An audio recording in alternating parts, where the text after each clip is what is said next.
Chapter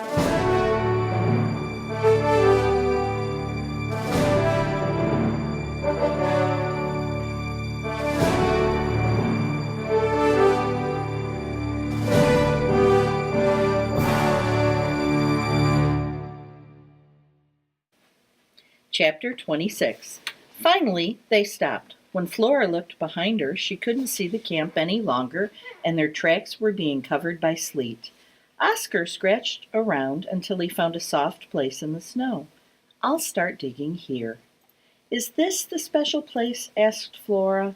Sophia looked uncomfortable. The falling sleet made her blink. She started to say something, but then began licking her front instead. "It's okay," said Flora. She wanted to make this easier on her friend. "The strength has been tested before. I've been working up to this moment. I think I am ready." Sophia looked relieved. "Good. You're going to have to stay away from camp in this one pig home for a few days." "Alone?" A tiny stab of fear pricked Flora's heart. Staying in a hole reminded her of being down in the hold. This might be harder than she thought. Oscar dug away at the hole with short, expert strokes. "Should Oscar be digging that hard?" Flora asked. "He'll be fine. He's hurrying because he's looking forward to leaving with his team," Sophia said. "But don't worry. I'll remember the way back here." Flora shivered inside her coat. The cold felt as if it were squeezing her brain. This didn't make sense. An icy breeze sprang up and whisked her breath away in long white streams. She shook her head, trying to shake out the confusion. Oscar's head was out of sight now. Plumes of powder shot from the hole. Flora shook her head again, this time with worry for Oscar. "He's sick," she said, hoping this didn't hurt the dog's feelings. "I can help." "I'm not sick." Breathing heavily, Oscar backed his head out of the hole, his sides heaving from the effort. "I'll be fine. Digging is good for dogs. It's like medicine." "Oscar needs to dig fast," Sophia said, "if he wants to get back to camp before they leave." Flora stamped the snow. The crust broke under her feet, and she sank up to her ankles. "I don't understand." Sophia went on as if Flora hadn't spoken. "Remember, the new project is all about staying alive. Oscar's job is to lead the rescue crew. Your job is to keep out of sight for a while." What kind of job was that? If this special place wasn't for training, then what? "Do I stink? Is that the problem?" Flora sniffed herself. Her hair smelled a little bit like dog from spending nights in the snow shelter, but that was hardly her fault. Oscar huffed and started digging again. Flora went on. "Everybody says pigs stink, but I have clean habits, even if I don't lick myself all the time."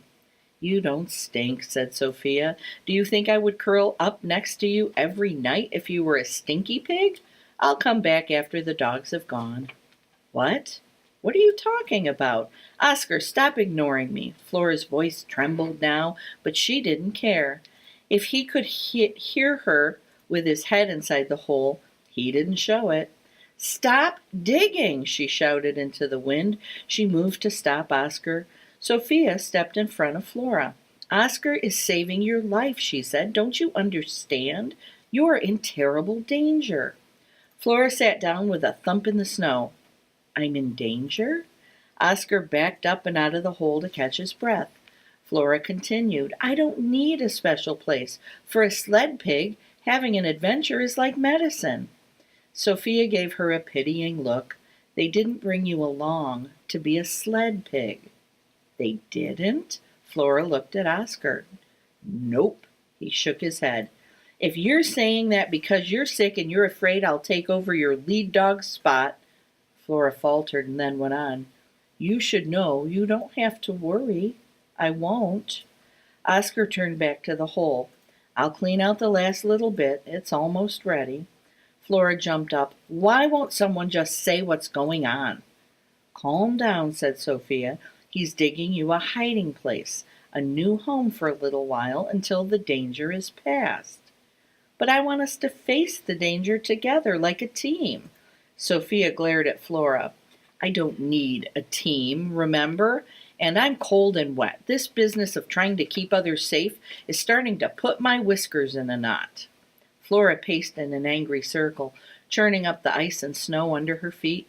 She paid no attention to the sharp edges nicking her legs. It was just like Sophia to forget how she had needed help with the rats. I haven't been any trouble. Flora stopped pacing. Wait a minute. Are you two trying to get rid of me? Oscar cleared his throat as if he wanted to say something, but panted instead. Yes, she understood now. You're afraid of me, both of you. You know I'm strong and you think I'll take all the credit. Well, I can see through your plan, and I have another plan. Goodbye. Flora marched off with her head high in the air. Oscar's voice floated through the wind to her. Where are you going? Back to camp, Flora answered without turning around. Then she realized she had no idea which direction camp was. She stopped and cast her head back and forth, trying to remember. Nothing was familiar, and everything was familiar. All the land looked the same, just plain white. She turned and walked back to the dog and cat who were still watching her. I decided to give you a chance to follow me. Sophia's tail swished impatiently in the snow. A sled dog would never lose his way back home. Flora looked at Oscar, who blinked and shifted his feet. A sled dog has an unfailing sense of direction, said Sophia. He has broad shoulders for pulling, and he has big padded feet which don't break through the crust. Flora looked at the ground where her hooves had chopped up the snow and ice. She felt miserable, lost, and terribly lonely, even though she was not yet alone. Let's pretend you're right for a minute. Why would they have brought me along if it wasn't to be a sled pig? Sophia shook snow off her shoulder. I didn't want to tell you because I thought you would figure it out for yourself. Figure it out? The wind seemed to stop for a moment, and silence filled Flora's ears. Food, said Sophia.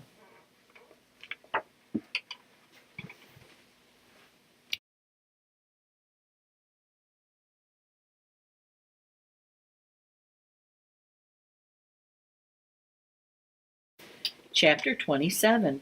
Flora's head felt light. She felt sick and wanted to lie down. She sat with a thud. Oscar sighed. Pulling is for dogs. Do you think Amos likes you because of your personality? Think about it, said Sophia. They want you on their adventure, all right, but not for the reason you think. No, Flora whispered, but the signs were all there. She had a purpose on this expedition, and it had nothing to do with how smart she was, or how brave, or how strong. She was food. Oscar turned and sniffed at the hole he had finished. He gave the piled snow at the entrance a swipe. I think it's big enough now. Flora stood up and backed into it. Her ears were ringing, and she barely noticed when her friend said goodbye. Sophia stopped once and looked back, but it had begun to snow, and they were soon out of sight. Flora slid in deeper and curled up. She found that her back legs could tuck inside the bottom of her coat. Her hole was as warm as could be. She shivered anyway. The snowflakes slowly filled in the opening, as if filling in a grave.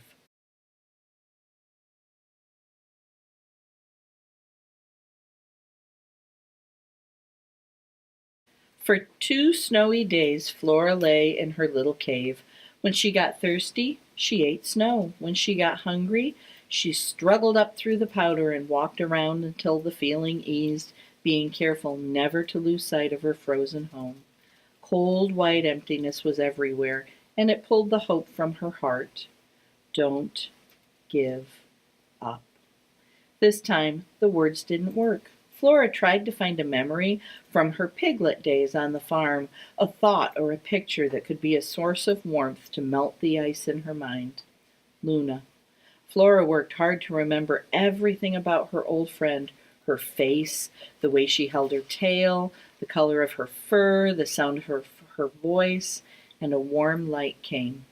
Flora could almost hear their conversations about dogs and stars and even the ocean. Luna seemed to know so much about life. Flora's thoughts froze. She tried not to think, yet she couldn't stop the truth from crowding in. Luna knew all that time how Flora would end up. I'm a fool, a big fat fool. Well, not fat really, at least not anymore. This was a cruel world she had been born into, all pink and squirming. She'd never wanted to see reality. Not like the cold, it was impossible to ignore. She curled into a tight ball. At the end of 2 days, Flora had to fight a growing feeling of panic. By now, Oscar would be off with the dog team, and she was sure Sophia had tried to figure out the way back to her and couldn't. Her thoughts turned darker. Perhaps she had been left here to die. Probably her friends had chosen this fate for her, starvation versus the knife. Flora wasn't sure which she would have chosen, but she didn't like someone else choosing for her. Then she thought she heard Sophia calling her name. It sounded like a voice from a dream. Flora wanted to jump up and shake off her snow hole like a dirty blanket. She wanted to race out and be found. But things were different now. She was food. She had to be looked after, protected like a baby. She was a burden, not a team member. She pushed her head through her thin roof. Oscar was there. He was sniffing around in circles. Sophia was sitting and calling. When Oscar saw her, he came running up and licked her chin. Sophia ran a few steps too, but then catching herself, slowed to a dignified walk. Flora stumbled out on legs that felt stiff and wooden. She nosed the cat in the ribs. She had to admit she was delighted to see her friends again, but she didn't want to be delighted. I see you're still alive. Sophia gave in to acting like a kitten and batted Flora's cheek with a paw. It wasn't too bad. This huge lie was the only thing Flora could think to say. We could have come back sooner, if it was possible, said Sophia. It's safe now. Amos is gone. Flora changed the subject. What are you still doing here, Oscar? I thought you would be out pulling. Oscar looked to the horizon and didn't answer. They wouldn't take him, Sophia said softly. He tried. He stood in the lead spot when it was time to get in the harness, but they wouldn't hook him up. Smart, if you ask me. He's not well. Pulling is like medicine, said Oscar. You wouldn't understand. Flora winced. Poor Oscar. He was almost as upset as Alaric, said Sophia. They both got left behind. As Oscar led them back to camp, Sophia continued on about how Amos had screamed and waved his knives at everyone until the whole camp was out searching for Flora, and how he had tried to use the dogs to track his escaped pig. Oscar thought ahead, though. Sophia glanced at Oscar. He dragged the search team in one wrong direction after another. Of course, they never even got close to your hiding place. Flora wanted to smile. She wanted to dance around and laugh at the image of Big Amos thundering about in the wrong places, but she felt empty, hollowed out. They finally had to give up, Sophia said. Amos and the other men finished loading and hooked up the dogs. Off they went to get help. Only the captain and the sailor with the broken leg stayed behind with Alaric. Why didn't they take the captain? Asked Flora. Too sick to travel. Oscar looked back at them to answer. And wait. Sled dogs are strong, but every pound counts. There weren't enough of them, to do the job. I could have pulled, though. They needed me. Pulling is like medicine for a sled dog. He hung his head. You said that already, said Sophia. Well, it's true. Sophia caught Flora's eye and shook her head. Twice on the walk back, Flora noticed Oscar breathing extra hard. Something rattled in his throat whenever he got winded. Sophia would pretend to be tired and need a rest, and they would all stop until Oscar looked able to go on. It was during the stops that Flora noticed how hungry she was, hungry enough to eat a boot, laces and all. Where were the men and dogs going, she asked. Did they change their minds and head for the food station? No, they're going north, said Oscar, anywhere there might be people. They'll put to sea when they find a good place. If they can find help, they'll come back the same way, I expect. If they don't find help, Flora knew how that sentence ended. If they came back without finding help, they'd think again about killing the pig.